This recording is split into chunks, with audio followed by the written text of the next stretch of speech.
I think one of the great outcomes of this project here, well, there are a couple of great outcomes with this project here, is that, you know, the young people themselves have become part of a permanent leadership cadre in the community. You know, one of the youth is actually one of 4 youth that sit now on a statewide advisory panel that talks about food policy and security in urban areas such as this. The other is a kind of a much more personal, individualized triumph.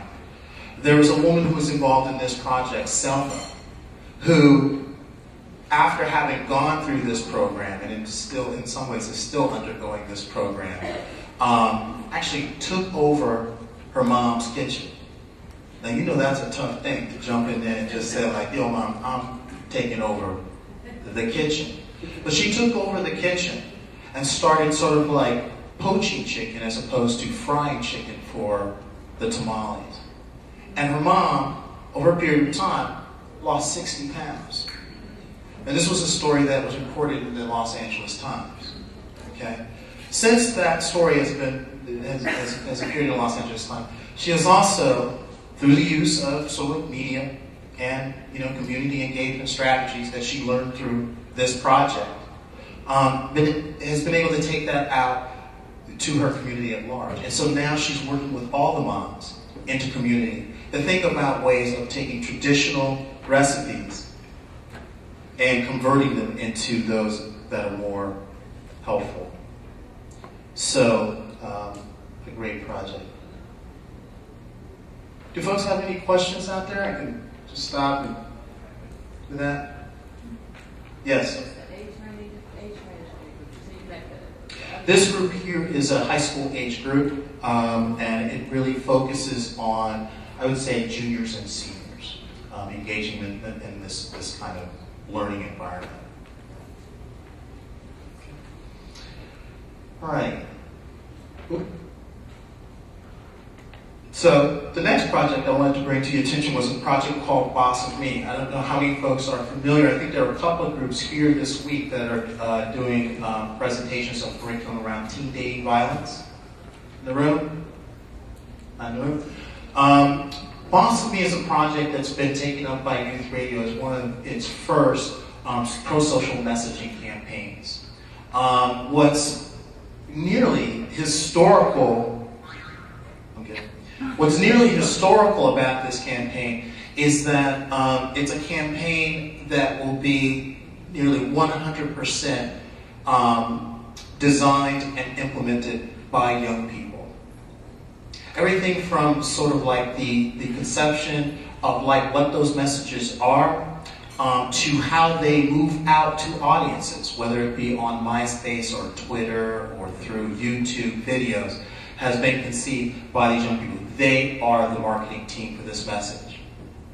The other thing that is significant about this, and probably won't be true in cases as we move out and try to replicate some of the great outcomes that this program is getting, is that it's been funded at a level of about $1.3 million for a year campaign. It's an impressive amount of money and resource to be directed towards youth in an effort to get a truly authentic voice. I don't know if folks who probably have done public health social messaging campaigns or are aware of them, that one of the toughest things in terms of directing those at young people is this idea of the authentic voice. Young folks can sniff it out. The PSA comes on the radio and it says, they'll say, they're talking to me. That's some adult trying to sound like a kid talking to me. All right?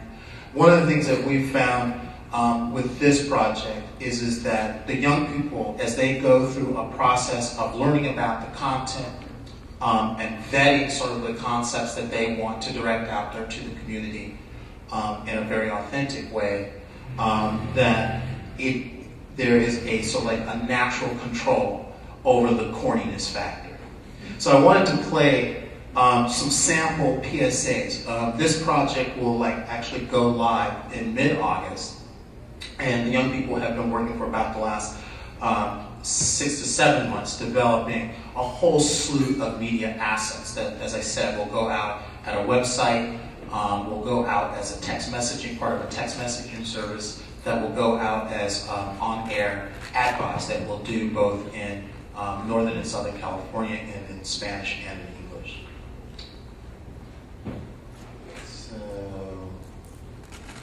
Hello? What's up, baby? Please don't beg me. What you mean? Who are you with at the park today? Come on, who told you I was somebody at the park? That's not important. Who are you with at the park today? I was with my little cousin Crystal, man, my auntie Tia daughter. I thought your auntie Tia daughter name was Stacy. Ooh, come on, man, you got me messed up. Call me back when you get your mind right. I ain't gonna answer all your questions. Yeah, whatever. How do you handle jealousy? Whether you're just kicking it, just friends, just figuring out how you feel, in like or in love, things get complicated. Bomb 411 can help. Go to bomb411.com.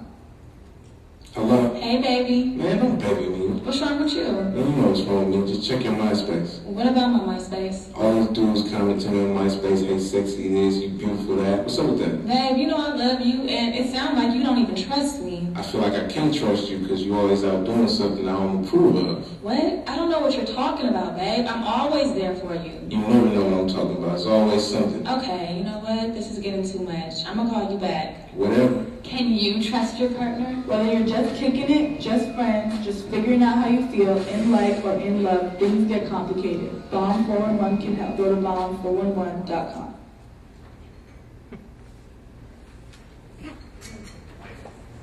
So again, you know, what's the new what here? Look, if I just step back and tell you a little bit about how we got to this point. At Youth Radio, one of the things that we discovered in working with young folks from communities of color, from under-resourced communities, that as they came in and started to tell those stories, to actually put them in the form of investigative reports and commentaries that we would move out to the airwaves, that sometimes in telling that story there was a definite therapeutic benefit, right? But also sometimes in telling that story there was sort of like a re-experiencing of the original trauma. And so at Youth Radio we sought to kind of to meet that need with the development of an on-site case management system. That was about 5 to 10 years ago. What that is involved into is, within Youth Radio, a whole initiative area called the Mind-Body Health Center that looks at both the mental and physical wellness of our young people, sort of working with the child holistically. And what happened there was that we brought like professional licensed clinicians in to work with our young people. And what started to happen there was that as those young people who were moving through our training programs, developing these core competencies in storytelling, making videos, doing web design, video, broadcast journalism, as they sort of matured, they discovered a new what. The original what might have been like, I want to go to Youth Radio and be on the radio and hang out with all those cool kids. The new what started to look a little bit differently as we were able to seed into the program this idea of well-being, holistic well-being. And one day, there was a particular student who at the point where they were going to pick out sort of like what they wanted their production internship period to look like at Youth Radio, said, you know, I want to do what Tueri does. And Tueri is our director of health services at Youth Radio, who oversees all the case management. There's a moment of insight there among staff and some of the young people there that, wow, we may have something here. Young people who initially come to the program because they're excited by the technology, they want to be on the radio, they want to hang out with cool friends. All of a sudden realizing that there's this other kind of impact that they can have in the community, that they can use those same skills built off of that same cornerstone of literacy to put positive pro-social messaging out into their community, to do it statewide.